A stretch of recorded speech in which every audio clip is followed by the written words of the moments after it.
गिबियावनो आंनि भिडिअ नायगिरिफोरनिसिम खुलुमनायखौ जासिहरबाय। दिनै आंजों दङ टंला एरियानिफ्राय थारायबारि होननाय गामिनि अर्जुन नार्जारी। आंजों बयगआव समान, थेवब्लाबो आङो आदा होननोसै। गिबियावनो आंनि गोसो गोरबोनिफ्राय आदानिसिम खुलुमनायखौ जासिग्रोबाय। मानो होनोब्ला जाय अर्जुन नार्जारी ससियेल मिडियायाव गोबां नुबोदों, ओरैबायदि बाथ्रा मोनथिनो गोनां दङ। मोनसे समाव नव युथ होननाय बिसोरो कचिं होयोमोन फ्रियावनो। नवोदय माबायदि, नवोदयआव माबायदि फरायनो हागोन, माबायदि पास खालामनो हागोन, जोंनि बाक्साया लासै जों नवोदयनि बागैबो दिनै मोनथिनानै लागोन। आरो बे आंनि लोगो आदाया मा फरायनाय, बेफोरनि बागै जों गासैखौबो मोनथिजोबनानै लागोन। बेनिफ्राय दिनैनि दिनाव बिसोरो आरोबाव मोनसे बैथा फाउन्डेसन, बैथा होननाय मोनसे इसा टीम दंबयो। गोरिबफोरनो ओरैबायदि डनेसन होनाय बा माइरं होनाय जों बायदिसिना नुगासिनो दङ। दिनै बैथानि सोमोन्दैबो जों मोनथिगोन। बैथायाव सोर सोर माबायदि मानसि दङ, बेसेबां गोरों गोरों मानसि दङ, जों बेफोरखौबो मिथिनानै लागोन। बेनिफ्राय आरोबाव मोनसे समाव जेब्ला क'क्राझाराव इनकाउन्टार खालामजादोंमोन सानै, जनक आरो जोंसार, बेयावबो ओरैबायदि मोजां मोजां बाथ्रा बुंनाय ससियेल मिडियानि गेजेरजों आंनि लोगो बा आदाखौ नुनो मोनदों। बेनिफ्राय गुवाहाटियावबो बरबारियावबो ओरैबायदि मोजां मोजां बाथ्रा बुंनायखौ नुनो मोनदों। बेनिफ्राय आं शक जादों, बे सोरो ओरैबायदि मोजां मोजां बाथ्रा बुंनायखौ नुदों। माने हारिनि सेन्टिमेन्ट दङ, गोरों। आं सानबाय बै समावनो जोबोर गोरों, बबेनि जेबो मिथियामोन आङो। एसेबां मोजां मोजां बाथ्रा बुङो, माने हारिनि बागै, हारिनि मोजांखौ सानफ्रोमबो सानो। बेनिफ्राय दिनै फैयै फैयै आङो टंलायाव लोगो मोनफैबाय। बेनिफ्राय आंखौ हरबो दोनबाय। बेनिफ्राय जों दा माखासे बाथ्रा लोगोआ फारि फारि माने खोन्थानानै होलांगोनखौ आङो मिजिंथिबाय। आरो बेनि आगोलावनो नोंनि डिटेल्स, नोंनि मा फरायनाय, स्टार्टिंनिफ्राय लानानै बेसे बबाव फरायनाय, मा फरायनाय, बेखौ आङो माने आंनि इउटुबनि गेजेरजों गासै नायगिरिफोरनो फोरमायनानै होगोन होननानै आं मिजिंथिबाय। गिबिथाराव जेनेबा आं गोसो आरो गोरबोनिफ्राय लोगोआनो जाहैबाय, जोङो माने समब्रा समब्रिखा। थेंक इउ स' माच टु माने जोंहा जेम्स बिथाङा। जोङो एखमबा जों गेजेर गेजेराव जोङो ससियेल मिडियायाव जों रायज्लायो नङा होमबा। दा नोंथाङाबो जिहेतु माने समाजनि थाखाय गावनि माखासे प्रफेसनखौ दोनथ'नानैब्लाबो बिराद गिदिर मोनसे नोङो एजेन्डायाव नों खामानि मावो। आरो आं बुजियो नों जा प्रजेक्सनाव खामानि मावो,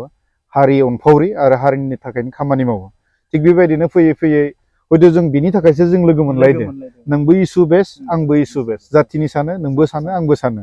बेखायनो आं सानो जे इसोरा जोंखौ लोगो मोनलायहोदों। माने आं जेसेबां भिडिअस नायो, नोंथाङा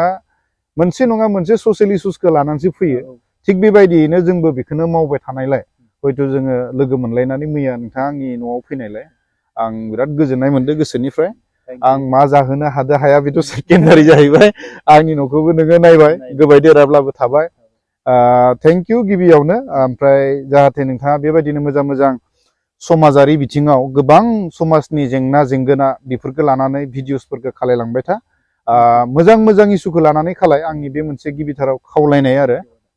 एडभाइस नङा, खावलायनाय। आरो जोंबो मदद होफागोन। आरो रायजो राजानि अनसायनाय नोंथाङा थारैनो मोनदों। बेखायसो बै बोलोखौ लानानै जोंनि नैबे टंला बा उदालगुरियाव नोंथाङा फैदोंमोनब्लाबो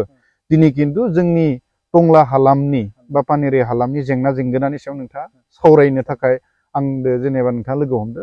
बेखायनो माने इसोरनाव आं आरज गाबो जे जोङो ज' ज' थाबायलांनो हागोन। दा गिबियाव जेनेबा नोंथाङा सोंखाबाय गोदोनिफ्राय जोङो जेनेबा जा जों खामानि मावबाय दङ, जेनेबा नोंथाङा बिनि सोमोन्दैबो सोंबाय जे नव युथनि खोथा बुंदो। दा कारेन्टलि जेनेबा नव युथआव जों मा मा मावदोंमोन, ओमफ्राय बैथा फाउन्डेसना मा मावदोंमोन, बा आंनि खोथाखौ नोंथाङा बुंदो जे आगोलावहाय बरबारियाव इभिकसन जानायाव बेयावबो जोङो गारां जोङो हैदोङो जोंनि बड'साफोरनि थाखाय। थिग बेबायदिनो फेक इनकाउन्टार जानायावबो जायखिजाया माने थार बिजिरनायखौ लानानै जोङो थांनायनि सोमोन्दै नोंथाङा जिहेतु मिथिनो लुबैदों। दा गिबिथाराव आंनि सोमोन्दै आं नोंथांनि एसे आं खोन्थागोन जे आंनि गामियाथ' जेनेबा नों फैबाय टंला, आंनिया समस्थिया खालिंदुवार आरो लोगोसे आंनि गामिया थारायबारि। जोङो माने टंलानियाथ' माने जोङो साखाथिनि जोङो बर' गामि आरो। ओमफ्राय आङो फरायजेननाया नैबे दहाय आं नोंथांनो खोन्थानाया कावलिभाङा गुदि फरायसालियाव बर' बिजोङावनो आं फरायजेनदोंमोन। बेनि उनाव आङो एम इ सेक्सनखौ आङो दानसोरां होननाय पुरुन्दियाव दङ, आं बेयाव फरायदों, बेबो बर' मिडियाम। जेब्ला आं क्लास 8 फरायबाय थानाय समाव ओमफ्राय आंनि बिमा बिफाया आंखौ नवोदयाव मानिबा फ्राय खोनानानै आंनि आइया आंखौ माने एप्लाइ खालायहोयो आरो एप्लाइ खालायोबोला थिग बेबायदिनो लास्ट मुभमेन्टआव आङो फर्मखौ मोनदो ओमफ्राय जोंथ' बिराद माने थोजासे जों गैखायामोन बा दाबो गैया आंनि आइ आफाया आंखौ जेने थेने माने नवोदयाव एप्लाइ खालायना होबाय आं एसे फरायनायाव एसे सिनसियारमोन खोमा आं गावखौनो सानो आं खनसे एटेम्पआवनो आं मोनलांबाय दा नवोदयाव आङो क्लास 6 निफ्राय फरायहैफिनदो 8 निफ्राय आङो बेक जानानै 6 निफ्राय 12 सिम आं फरायबाय मेट्रिकआवबो आं मोजां रिजाल्ट आं खालायदों कमियाव माने आङो 80.80 माने 81 पार्सेन्ट हायर सेकेन्डारियाव आं मोनब्रै लिटार लादों मेट्रिकआव हायर सेकेन्डारियाव आङो 86 लादों मोनब्रै लिटार बेनि उनाव आङो कटनाव आं थांबाय कटन दाथ' मुलुगसोलोंसालि जाहैबाय गोदो कटन फरायसालिमासोमोन दा गुवाहाटियाव फार्स्ट टाइम आं थांदों आंनि गामिनिफ्राय बेबायदिनो गोदान जायगा गोदान मोनसे सोहोराव आं मेरिटआवनो आं मोनबाय आङो कटनाव मेरिटआव मोनबाय हस्टेलाव आं थानायनि सुबिदा मोनबाय ओमफ्राय जिअ'ग्राफिखौ आङो अनार्स लानानै आं फरायदो औ जिअ'ग्राफिखौ अब्लानिया बै समाव आङो जिअ'ग्राफिखौ मेजर लानानै आं जिखु 7.6 आङो माने माबा मोनदो आरो ग्रेड मोनदो आङो फार्स्ट क्लास आं पास खालायनानै फैदो आरो कटनाव थानाय समाव जेनेब्ला आङो जिहेतु माने आंहा माबा मोनसे केप्टेनशिपखौ जों नवोदयावनो जों लालांजोबनाय दा लिडारशिपफोरखौ पार्सनेलिटि डेभेलपमेन्ट कारिकुलाम एक्टिभिटिसफोरखौ जोङो नवोदयाव जों बिराद मोजां मोनलांनाय लिडारशिप क्वालिटिया बै समावनो जोंखौ ट्रेन खालायनाय जायोमोन कटनाव आङो जोंहा बर' फरायसा फरायसुलिनि मोनसे जोंहा इउनियन थायो BLS होननानै बुङो बड' लिटारेरि ससाइटि बे खुनु माने माबा नङा लिटारेरिनि मोनसे गेट टुगेदार आरो खुनु माने बेयाव माने गुबुन गुबुन माने माबा गैया आरो साननाय हनाया रावनिबो एफिलिएसनाव गैया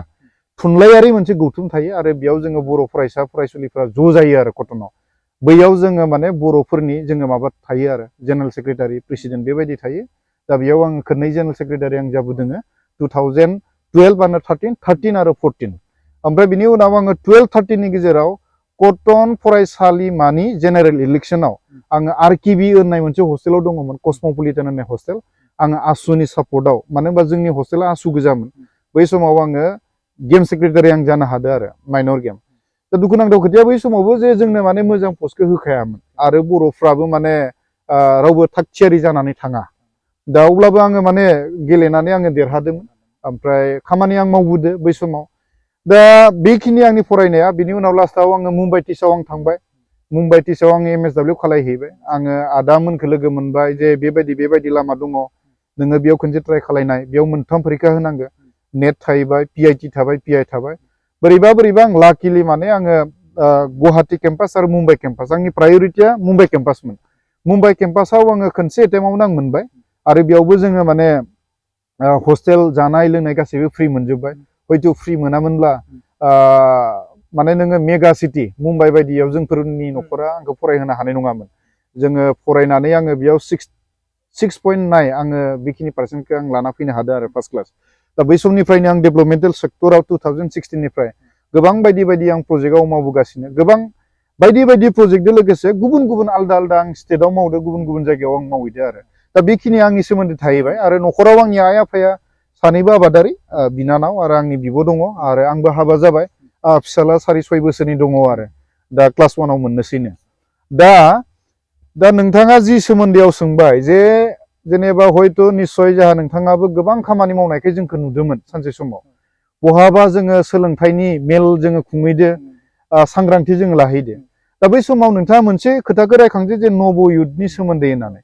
नंगौ जोङो सानसे समाव 2020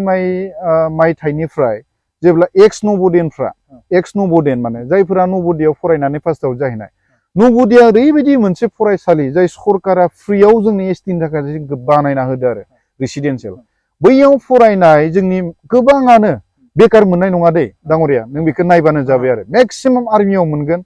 पलिटिक्सआव मोनगोन स्पर्ट्सआव नों मोनगोन मेक्सिमाम डिफेन्सआव आरो ओमफ्राय नोङो UPSC APSC आव नों जुदि नायो मोनखाथारगोन आरो नवोदयाव फरायनाय दा ओमफ्राय जोंबो सानबाय जे जोङो जेनेब्ला जोङो बयबो आलदा मोनसे सेक्टराव जोङो गोरों जाजोबनानै दङ दा जों बड'लेण्ड हालामनि नवोदयाव फरायनाय गोसो गुदुं जोंनि बिदा फंबाय जोंनि लोगो बिथांमोना ज' जानानै मोनसे खामानि मावनो हायो नामा होननानै हयथ' निस्सय जोंनि बिथांमोना सानदोंमोन खोमा बिथांमोनानो दानाय दे नव युथ होननायफोरखौ बेयाव आं गैफाखायामोन ओमफ्राय बिनि उनाव थांखिफोराथ' मोजां आं जेब्ला क'क्राझाराव आंनि खामानिनि थाखाय दावबायलांबाय बै समाव आं बिथांमोनदो जोंबो जुगाजुग जालायबाय नब'दियान होनोब्ला मोनसे जोंहा सोमोन्दो थायो थांबाय बुजिबाय आं मोनसे प्रजेक्ट आं आदामोननो होबाय जे नोंथांमोना मा मावदो मा मावा आं बुजिबाय ओमफ्राय आङो बुंबाय जोङो बड'लेण्डनि हालामाव गासैयावबो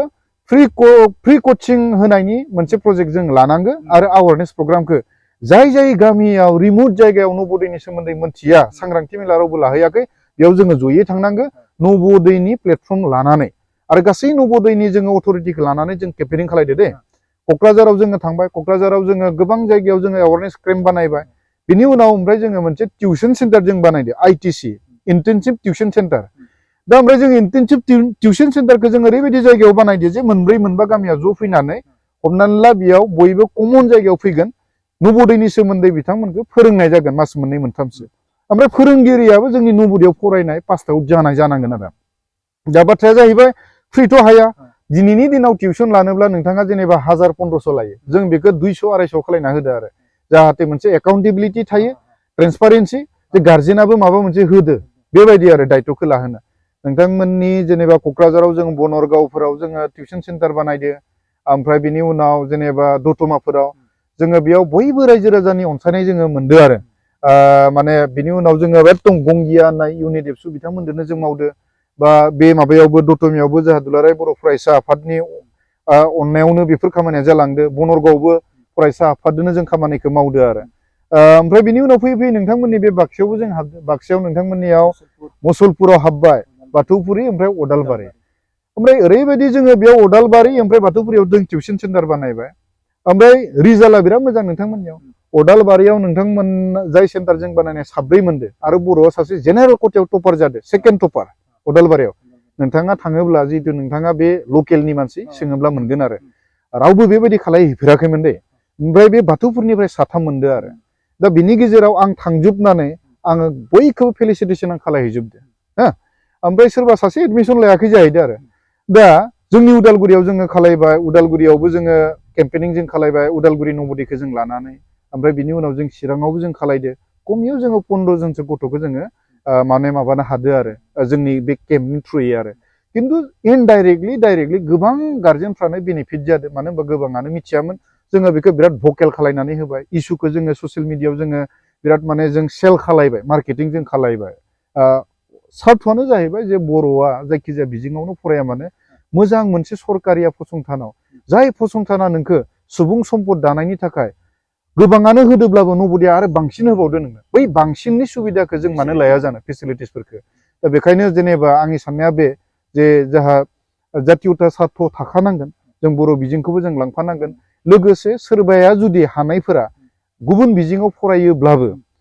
फरायखांनानै सुबुं सम्पद जाखांना जाथिनि माहारिनि खामानि निस्सय बिथांमोननियाव जुदि बर'नि थैया दोङोब्ला आरो बर'आ जिबायदि मोनसे थासारिजों जोङो फैनाय बै थासारिखौ हयथ' गोरों मानसिया मालाबा बावनाय नङा गोरों जाखांना दा आंनिया बिजोङा आं माने एसेबां माने आङो बेयाव बेले बेजे बाथ्रा बा कन्ट्रभारसिटिखौ आङो बुंनोबो साना आरो हयथ' रावबो साननायबो नङा दिनै सोरबाया बुंदोंब्लाबो फरायनाया फरायलांबाय थादो रावबो हमथाबो हैयाखै नङा होमबा जों खिन्थु जातियता माखासे चेतनाखौ लाना सेन्टिमेन्टखौ लाना जोंथ' बुंखानांगोन दा अब्लाबो सोरखौबाथ' फरायनाङा होननाथ' बुङाखै नङा होमबा बा नुवाखैबो दा जोङो साक्सेस मोनदो दे दा बेनि गेजेरावनो आङो आदानो मोनसे खोन्थानि आरो नोंथांमोननि मुसलपुराव अदालबारियाव 2006 मायथाइयाव गायसनजानाय नब'दया माने बिटिएडि एकर्डआथ' जोंहा जेनेबा 2003 आव जाहैबाय 2005 आव इलेक्टेड गभर्नमेन्ट फैबाय डेभेलपमेन्टनि खामानिया 2006 निफ्राय बिराद पिकआप लाबाय ओमफ्राय बै समाव नब'दया जोंहा जेनेबा उदालगुरियाव गंसे जानांगौ ओमफ्राय नोंथांमोननि बाक्सायाव गंसे जानांगौ दा बाक्सानि जायगाखौ नोंसोर अदालबारियाव होबाय जोंनिया उदालगुरिनिया जोंनिया सनायाव होबाय दा सनायनियाथ' बिराद मोजां रानिं आरो बै समाव बै समनिफ्रायनोखा दा अल इण्डिया नब'दयनि न'स बायदियै गंफ्रोमबो नब'दयाव 80 जन लानांगौ आरो 80 जन लाबाय 80 जन ओंखारलांगोन दा नोंथांमोननियाव जोङो थाङोब्ला जों सक जाहैबाय 40 जनल' लाबाय थादो दे हमनानै ला 2016 निफ्राय 2010 सिम बानायनायाव केम्पासआ जायाखै थाखो खथाया जायाखै जों बेखौ मानिबाय खिन्थु जोङो 2021 सिम हाबैनायाव जोंथ' दाबो 40 जनल' लादो ओमफ्राय बिनि उनाव जों प्रिन्सिपालजों जों रायज्लायबाय नोंथांमोननि ओनसोलनि थागिबि माखासे मेलेमजिबिखौ जोङो लोगो हमनो जोङो नाजाजेनबाय बा नाजाबाय ओमफ्राय ओनसोलखौ दैदेननाय माहारिखौ दैदेननाय माहारिनि जाना बाथ्रा बुंग्रा संगठनफोरदोबो जोङो लोगो नांनानै जोङो रायज्लायनो जोङो नाजाबाय ओमफ्राय बिनि उनाव जोंथ' जेंना जेंगोनाफोरखौ जों नुनानै जोङो रायजोफोरनो जों खोन्थाबाय बेनि उनाव जोङो बयखौबो जों खावलायदो जे आसिजोन जाथारनांगौ मानो होनब्ला नोङो जुदि 15 बोसोराव जों 40 खमायबा 600नि बारा डिप्राइभ जाहैदो आरो नबोदैयाव गोरिब गुन्द्रायानोथ' थाङो नङा होमबा दा बिथांमोना ओमफ्राय आसुरित मोनबाय बिथांमोनाबो नाथाय जों दुखु मोनदों जे बै समाव रावबो माने नबोदैयाव हाबहैनानै बे जेंना जेंगोनानि सायाव ना कमप्लेन मोनसे दं ना मेम'रेन्डाम गंसे दं रावबो लकेलनियाबो जेबो एक्सन लायाखै बे बर'निल'थ' माने फसंथान नङा गुबुन गुबुन जाथिनिबो आफादफोर दङ बिथांमोनाबो रावबो थाङाखै अब्लानिया जोङो सानबाय मानो होनबा एक्स नबोदेन जोंनि जिथुबा फराममोन बेयाव जोङो बयबो माने गुबुन गुबुन जाथिनि गुबुन गुबुन धोरोमनि दङ नालाय जोङो मा खालायबाय जोङो एकदम जोङो मोनसे मेम'रेन्डाम जों लिरबाय डिसिनो मेम'रेन्डाम जोङो लिरनानै डिसिखौ जोङो डाइरेक्ट जोङो माने मोनसे बिथांखौ जों खावलायबाय जे बे नबोदैया माने माबा जाथारनांगौ आबुं जाजोबनांगौ आरो स्कुल केम्पासफोरा कमप्लिट जाजोबथारनांगौ 2000 नैबे 22 आरो 23 नि गेजेराव एकाडेमिक इयाराव जुदि 80 जोन लायाबा जों खिन्थु धरना होनोसै बे समाव आयुष गार्गआ नोंथांमोननियाव डिसि जानानै दङ आरो डिसिया बिनि चेयारमेन जायो ओमफ्राय जोङो बिथांनो जुक्ति तर्क जों खालायबाय आरो बिथाङा बुजिगोरों मानसि सासे आइएस बिथाङा जोंखौ मदद होबाय ओमफ्राय दा नैबेनिफ्राय एबारै 80 जोन लादों नोंथाङा थांनानै नायहैथां जोंनि खामानि मावनाया बिराद मोजां फिथाइ थायदो आरो बे खोथाखौ जोङो आथिखालनि गोदान लिडारशिपनि सरकारनोबो जोङो गासैखौबो जोङो फोरमायनो जोङो नाजाजोबखानाय जोङो सोरखौबा लोगो हमदो सोरबा हयथ' सिगाङाव फैयाखैब्लाबो नाथाय जों मा मावदो मा मावा आरो जों मावनायनि थाखाय बेफोर फिथाइया थायदोंना थाया बै बिथांमोना बुजिगोन हो जुदि एकदम जाथिनि सेन्टिमेन्ट गोनां लिडारफ्रा बुजिगोन जे जोङो खोन्थानो जों नाजाखाथारदो लोगोबो जोङो हमदो आरो नोंथांमोननि बे अदालबारि मुसलपुरनि जेसेबां माने माखासे लोगो हमथावना माखासे आफादफोरबो दङ बा बेक्ति दङ जों थांखाथारदो आरो दा साक्सेसखौ जोङो बेयाव खालायनो हादों नोंथांमोननियाव ओमफ्राय नोंथाङा दा जेनेबा फैयै फैयै दा बैथाया जाहैबाय बेयो जाहैबाय थिग बेबायदिनो मोनसे NGO बेबो जोंनि टंला हालामाव मेनलि जोंनि टंला पानेरि नैबे जोंनि उदालगुरियाव माखासे सेंग्राफोरा लोगो नांनानै मोनसे कालेक्टिभ मोनसे बियो यां माइन्डनि मोनसे भिजनारि मोनसे बियो माबा प्रजेक्सन बियो जे जोङो माने माखासे जाथि माहारिनि खामानि मावनायनि लोगोसे जोङो गोरों माखासे लेखा फरायनाय बिसोर गथ'फोरखौ जों माबोरै जोङो थुलुंगा होनो हायो प्लेटफर्माथ' गोबां दङ नाथाय माखासे प्लेटफर्मा माखासे समाव माखासे दाङाबाजिनि माने खोथाफोरा फैयो एफिलिएसन थानो गोनां जाहैयो बुंनो हाया मावनो होनबा मावनो हाया दा जोंबो लोगो दा नों मोनसे नों माबा मोनसे आइडिअलजियाव दं आं मोनसे आइडिअलजियाव दङ दा नोंदो आंदो जों मालाबा जोङो जयै फट'बो जों लानो हाया दाङरिया हो डाइरेक्ट जोंनियाव मोनसे माबाया फैलाया होमबा दा बेखायनो जोङो सानबाय जे बयनिबो लामाया आलदा नोङो दिनै गुबुन गुबुन लामादोबो नोंनि उदैनि थाखाय थांखानांगोन नाथाय बेखौ जाथिनि थाखाय ओनसोलनि थाखाय जोङो माखासे गोदोरथार थांखिफोरनि थाखाय खिन्थु ज' जानो हानांगोन आरो दा बेखायनो जोंबो सानबाय जे जोङो कालेक्टिभलि दाथ' जोंनि बैथायाव जिखिनि जाहा जोंनि यां माइन्ड दङ बयबो लेखा गोरों गोजा आरो बिथांमोनाबो हयथ' माबेबा नङा माबेबा मोनसे एफिलिएसनाव थानो हागो बा माबेबा मोनसे थांखियाव बिथांमोनाबो थाफानो हागो दा आंबो थानो हागो अब्लाबो जों सानबाय जोङो ज' जानानै जोंनि ओनसोलनि जोंनि हालामनि थाखाय जोङो जयै माबा मोनसे मावनो हायो नामा माबोरै मानो होनबा बैथायाव जिखिनि जाहा दङ मास्टारफोरा गोबां दङ जोंनियाव बयबो क्वालिफाइड मास्टार दङ गथ'फोराथ' जोंनियाव माने ग्रेजुवेसन मास्टार डिग्रिया दंखायोनोसै बैथायाव ग्रेजुवेसन मास्टार डिग्रिया थाखाबाय लोगोसे जोंनियाव टेट क्वालिफाइड मास्टारफ्रा जोंनियाव साब्रै साबा दंखायो ओमफ्राय PhD स्कुल आरो जोंनियाव साथामसा दंखायो PhD खालायबाय थानाय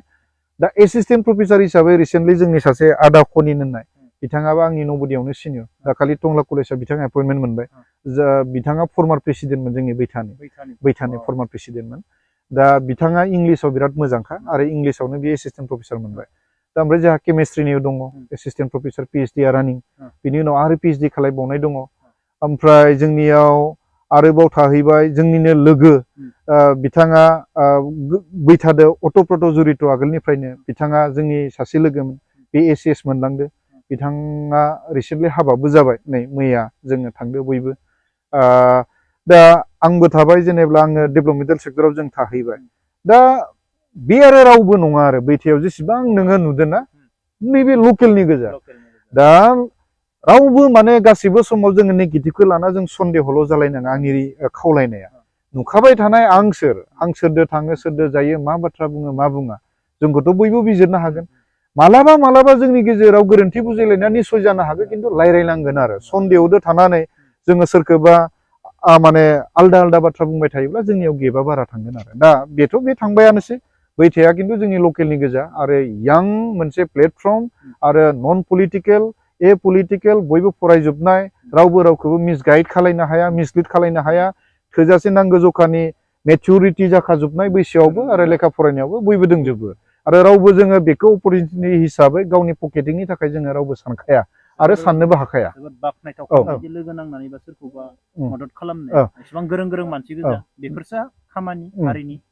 दा जेम्स दा जेनेबा जों मावनाया नोंथ' जेनेबा नुखाबाय जोङो गेजेराव दाखालि डिसेम्बरनि लास्ट समाव ओरैबायदि थान्दा जायो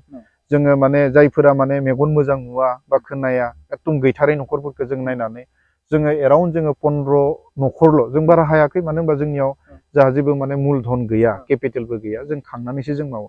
जोङो कम्बल जोङो रानदो सुइटार जों रानदो दा बैफोर खामानिखौ जों माबोरै मावनो हादों दा नोंसोर बायदिया जोंखौ मदद होदो सोरबा जोंनो मदद हरदो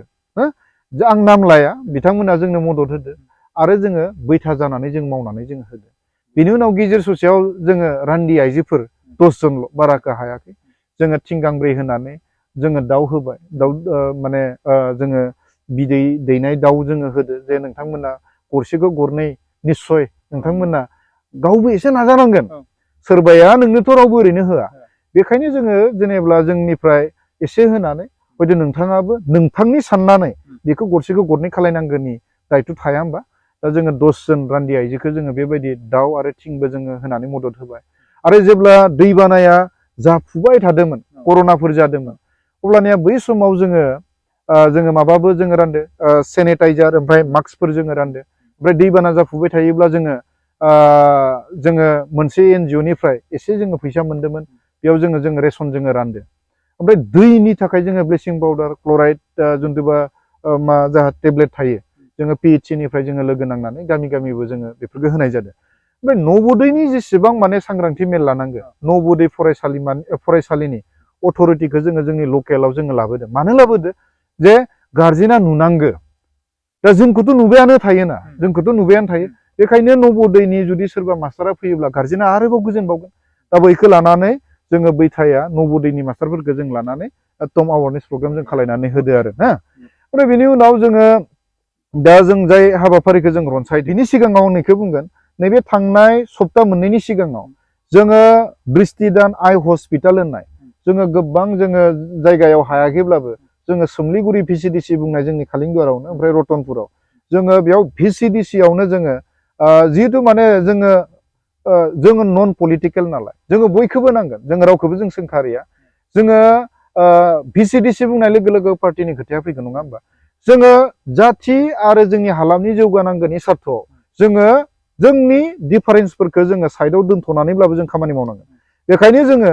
जोङो माखासे जोंनि UPPL हान्जानि जोंनि मानगोनां बिथांमोन जाय बिथांमोनाबो जाथि आरो जोंनि हालामनि बिराद मोजां सानो बिथांमोनजों जोङो सावरायलायनानै आरो लकेलनि माखासे लिडार नेटवर्कफोरजों जों रायलायनानै फ्रि आइ चेकआपनि थाखाय जोङो केम्प बानायनानै होबाय दा जों कमियाव माने जोङो मेगन अपारेशन थांलाय बिनिफ्राय लाबोफिननाय आरो ससमा होनाय बेखौ जों फ्रि खालायजोबनानै होदो दा बे खामानिखौबो बैथाया जोङो स्ट्रंलि भाबै जोङो बेखौ मावदो आरो जोंनि हालामाव ओमफ्राय दा जोङो नैबे मागो बायनाय लोगो दा जोंखौ नवोदय फरायसालिनिफ्राय प्रिन्सिपाला जोंखौ फन हरदो हायोब्ला 2-3सो हाबाफारि लाना होबाव जोंनिफ्राय जिखिनि बेनार लांनांगौ लिफलेट लांनांगौ सांग्रांथि मेल रायजोनिनो बेनिफिट जाथों होननानै जोङो दा बेखौ मागो बायोब्ला जों बेखौ माने 2-3सो जाय गामियाव माने कमिउनिकेसनफ्रा बा इनफरमेसनफोरा सहैया बा ओनसोल हिसाबैनो माखासेफोरा मोनथिया बैफोर एरियायाव जोङो टारगेट खालायनानै जोङो 9 केम्पेनिं एकदम मेक्स टु मेक्स आरो 9ल' क्वालिटि खालायगोन जों क्वालिटि केम्पेनिं खालायनानै जोङो 9 जोङो गामियाव जोङो हाबनो जोङो सानदों पुरा नवोदयनि अथ'रिटिया फैगोन आरो जों बे खामानिखौ जोङो मावनो थाखाय जों आखायाव लादो आरो माने बे जाबाय बैथानि सोमोन्दै आरो बैथाया टंलानि पानेरिनि नैबे ओनसोलनि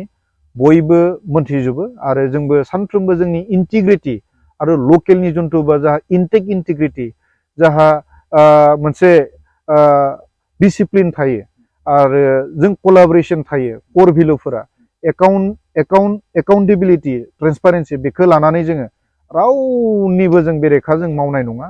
आरो जुदि सोरबाफ्रा जोंखौ जुदि गाज्रि लामाजों थांनाय जुदि नुदो मालाबा बुंफ्लांदो इन्डिभिजुवेल हिसाबै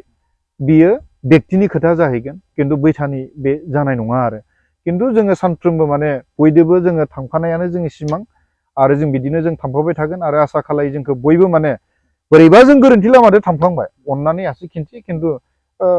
खोमादो खोनायै रायलायनाङा आंनि रिकुवेस्टआ बे आरो बे जाबाय जोंनि मावबाय थानाय आरो दा बेखिनियावनो आङो गोसो गोरबोनिफ्राय नों इसेबां गोजाननिफ्राय फैबाय बेखिनि माने जोङो मा मावदो मा मावा बा आं हारसिङै आं मा मावदोंमोन दा मा मावबाय थादों बेनि सोमोन्दै नोंथाङा जिथु मिन्थिनो थाखाय माने सोंनाय जादोंमोन आं बेफोरखौ हानायखौ आं बुंबाय आरो मायावबा गोरोन्थि जायोब्ला बे आं निमाहा होगोन बेखिनियावनो दोनबाय आरो नैबे आंनि सोमोन्दै बा बैथानि बा नोंथां सोंनायनि फिननायफोरखौ आं बेखिनियावनो दोनथ'बाय आरो थेंक इउ स' माच आसा खालामो बे भिडिअखौ रायजोफोरा मोजां मोनगोन आरो अनसायगोन होननानै आं अब्ला लोगोफोर दिनैनि भिडिअखौ बेखिनियावनो दोनथ'नोसै जय हिन्द।